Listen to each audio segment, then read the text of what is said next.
Summer travel season is in full swing, but flight delays, last minute cancellations, and disappointing vacation rentals can quickly turn your dream trip into a nightmare. Here to share what rights travelers actually have when things go wrong and how to protect yourself before you even pack your bags is attorney and mom. We have Ramona Morgan. Ramona, thanks for joining us again.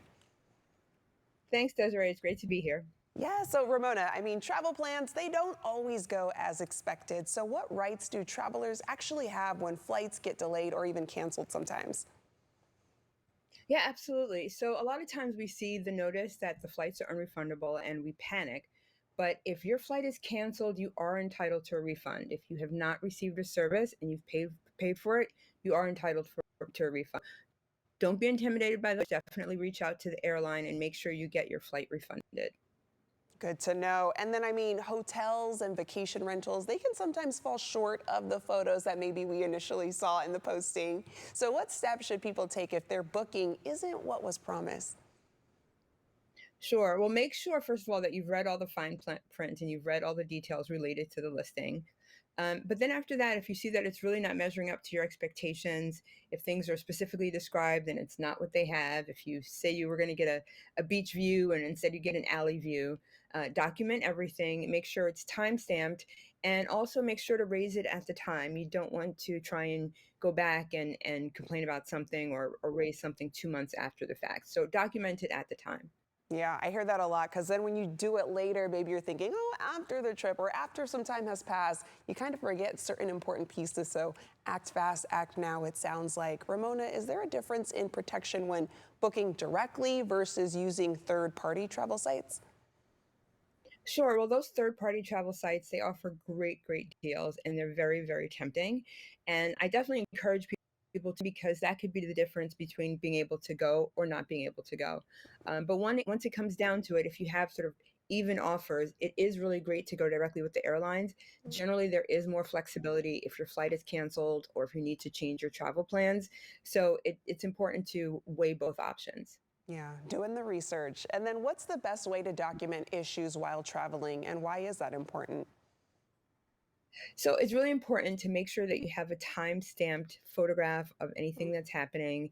I mean, people sort of whip out their phones the second that anything goes left, whether it's a conversation with somebody who's working there, a service person, or whether it's actually showing that a room has, God forbid, something like mold or something really unfortunate and unworkable.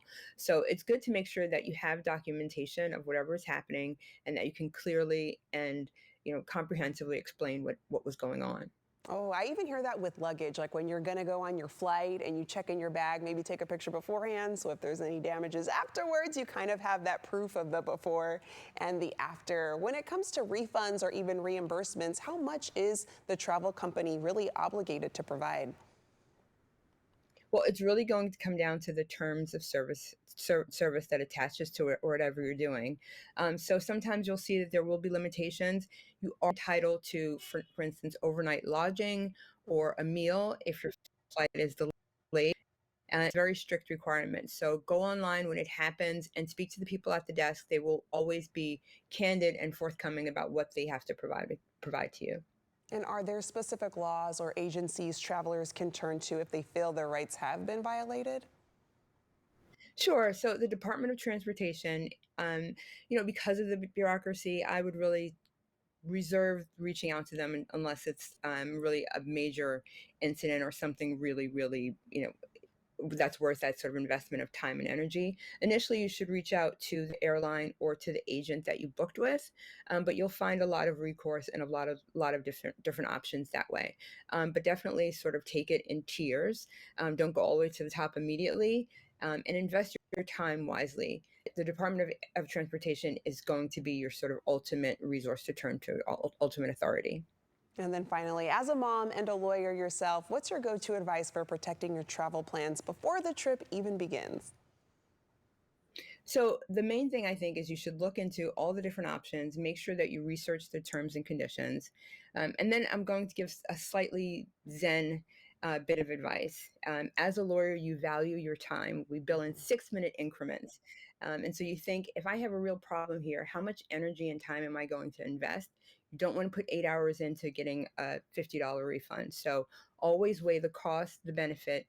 be in the moment, enjoy your trip, but document it so that when you need to talk about it later, you have all the facts available to you. That's my I like go-to that. advice. Yes, I love that. Yeah. Factoring in the Zen. Ramona, always a pleasure having you on the show. To our viewers, for more Always. ways to steer clear of turbulence on your next trip, head to ramonamorgan.com and make sure your travel plans stay on the right track. No detours, no delays.